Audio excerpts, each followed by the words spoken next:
இந்த உலகத்தில் பல வகையான மொழிகள் உண்டு. இதில் எது இறைமொழி என்று உங்களுக்கு தெரியுமா? இறைவனுக்கே பிடித்த மொழி, இறைவனால் பேசப்பட்ட மொழிதான் இறைமொழி.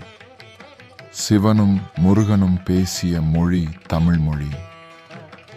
இறைவனால் போற்றப்பட்ட மொழி தமிழ் மொழி. இந்த உலகத்தில் மூத்த மொழியும் தமிழ் மொழிதான். முதல் மொழியும் தமிழ் மொழிதான். மொழியை வளர்க்கத்தான் சங்கம் வைத்தார்கள். மொழியை கற்பித்து மதத்தை வளர்க்கவில்லை.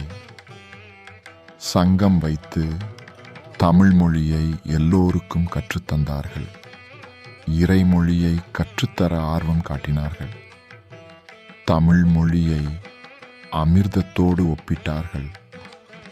அன்றைய காலகட்டத்தில் பெரும்பாலானவர்களுக்கு மொழி பற்று இருந்தது. இன்றைக்கு